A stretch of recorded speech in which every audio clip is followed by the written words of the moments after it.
As Producciones presenta Cara a Cara con Rosalía.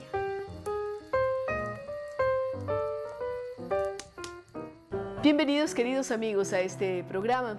El día de hoy vamos a hablar sobre un tema apasionante, que es el de la biodiversidad, cómo esta forma parte de la riqueza de los pueblos y también cómo debemos precautelarla.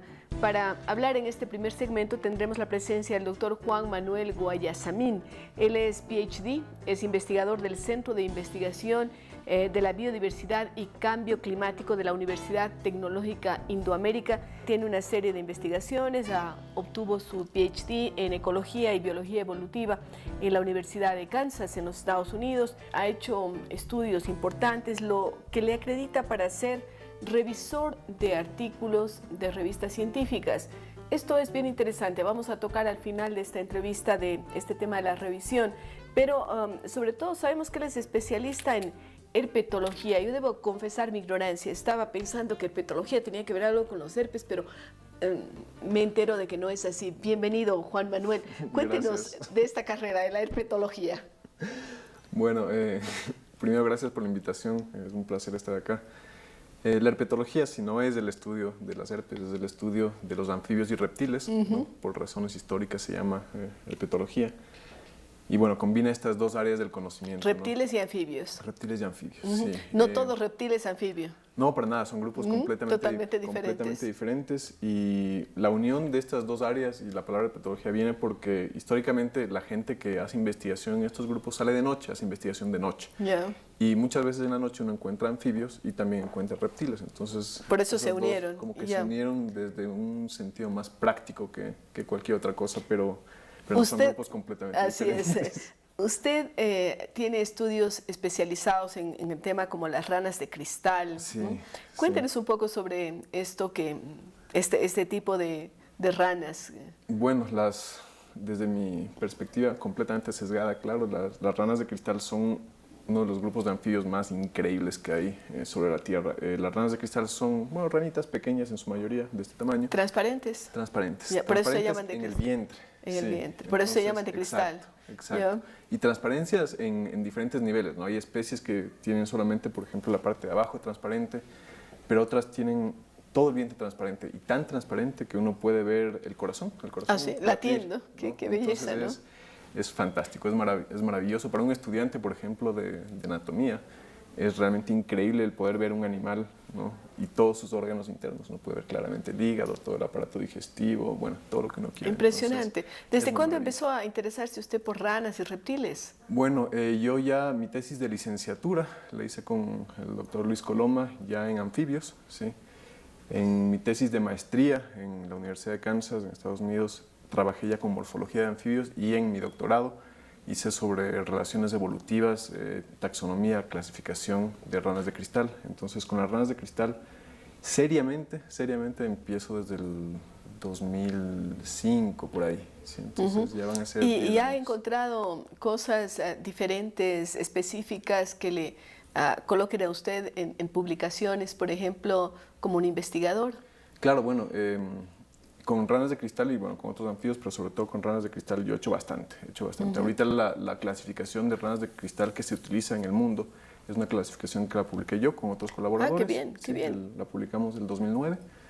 ¿Usted dirigió la investigación? Sí, ¿Y qué investigadores de otras partes del mundo también? Sí, de otras partes. O sea, en esta investigación, yo lideré la investigación, yo soy el primer autor de ese trabajo, pero estuvo mi directora de tesis, otro investigador español, también un investigador colombiano. Entonces fue un grupo de trabajo bien completo. En ese trabajo hicimos varias cosas, ¿no? Pero, por ejemplo, describimos varios géneros nuevos, describimos una subfamilia nueva, describimos también las relaciones evolutivas de la mayoría de especies. También hicimos algunas discusiones sobre algunas características bien importantes, por ejemplo, bueno, me puedo extender un ratito en esto porque es lo que me gusta, ¿no? Entonces, en las ranas de cristal, por ejemplo, hay cuidado parental.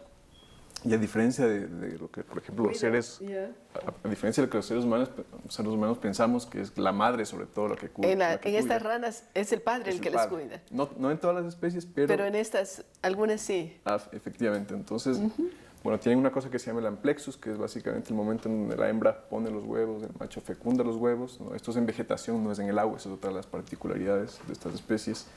Y de ahí el macho se queda con estos huevos fertilizados. Se queda por La mucho madre tiempo puso los huevos y adiós. y se va. Sí. Pone los huevos y se va. El macho se queda ahí hasta Cuidando. 20 días, 25 días. En algunas especies solo cuida de noche, en otras especies de día y de noche. Entonces es bien interesante, hay un esfuerzo para que vean que no todos los machos somos o son Desapegados. Bueno, tiene influencias, ¿no? Sí. Entonces hicimos eso, también estudiamos un poco cómo son las luchas entre machos, igual que los hombres hay peleas territoriales, entonces También. igual ocurren los anfibios que son unas cosas, estas ranas chiquitas de También este tamaño, están que se matan ahí. se matan, Sí. algunas especies tienen unas espinas acá en los hombros, con eso son básicamente armas, con eso tratan de herir a los otros machos. Y pueden ser peleas de días. Usted casi podría dirigir una película de ciencia ficción después Sí, de estar sí, estudiando. Sí, ciencia ficción con acción, violencia. De todo, ¿no? Amor, ¿no? Como el Amor caso, también, el caso sí. del padre a Sí, sus, así es. ranitas. Sí. Ahora, ¿estos estudios los ha hecho usted solo en el Ecuador respecto de ranas de cristal? ¿Cuál es el hábitat de este tipo de ranas? ¿En dónde se han dado otros estudios? Ya, las ranas de cristal tienen una distribución neotropical en las Américas, ¿no? Ya. Desde el sur de México, bueno, todos los Andes, toda Centroamérica, hasta Argentina, Bolivia, ese es el límite sur. Ya, países como Costa Rica, por ejemplo, son muy Sí, ricos, ¿no? Sí, tienen especies, no tanto como Ecuador, los países que más diversidad tienen son Colombia y Ecuador, en ese orden. Ya. Con algunos colaboradores estamos terminando una revisión de las ranas de cristal del Ecuador. Tenemos 56 especies en el país. De ranas de cristal, De nada ranas, más. solamente de ranas de cristal. ¿Y dónde se encuentran? Claro, es difícil verles porque Sí, son animalitos nocturnos. Le cuento que yo nunca me he encontrado con una rana de cristal y ya estoy con ganas de mirar. Sí, sí. Hay que hacer una salida, de noche, claro, Ya. y estas ranitas están asociadas a riachuelos. Entonces, por ejemplo, en los Andes, en la zona de Mindo, también en zonas bajas también hay ranas de También, cristal, ya. pero los picos de diversidad son Lo subtropical. subtropical y andino, ¿no? Andinos, Sobre todo andino. ya. ¿No? Entonces ahí están los picos. Los Andes son el lugar en donde y en los riachuelos donde estas especies son más diversas y más abundantes. Me gustaría que usted hable también un poquito sobre su trabajo como revisor de revistas científicas. Yo veo aquí mencionados Journal of Morphology, el Zoological Journal for the Linnean Society y en fin, otros así. ¿Cuál es su trabajo y cómo se vinculó con estas publicaciones como revisor de artículos, ¿no? O sea que usted decide en algún momento si se publican o no. Sí. Esa es realmente la labor de los revisores. Entonces, bueno, yo he trabajado con varios aspectos, sobre todo en anfibios. He trabajado con morfología externa, interna, he trabajado con sistemática, esto de la clasificación de las especies y también con la evolución de las especies. Entonces, las revistas que publican este tipo de artículos a veces le invitan a uno a revisar artículos similares, ¿no?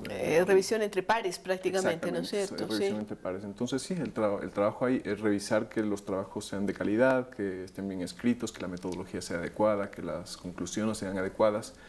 Y sí, a veces se aceptan, a veces se rechazan. Esa es la labor del editor. ¿Cuáles son los retos que usted se ha puesto en corto plazo, en el mediano plazo, de los trabajos que viene realizando, tanto en el caso de las ranas de cristal como otros, porque usted trabaja también en otras áreas, ¿verdad? Sí, ahorita en verdad estos 2 últimos años han sido años bien interesantes.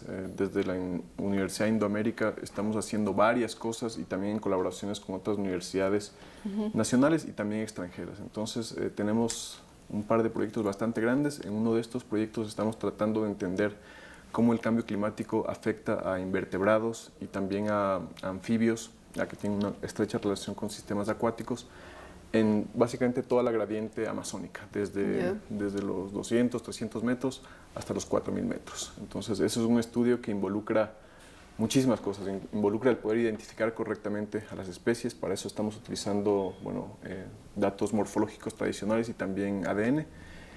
Involucra también el tener experimentos para ver cómo reaccionarían especies a cambios en, por ejemplo, concentración de oxígeno, en cambios en temperatura, y ver qué especies son más sensibles al cambio climático.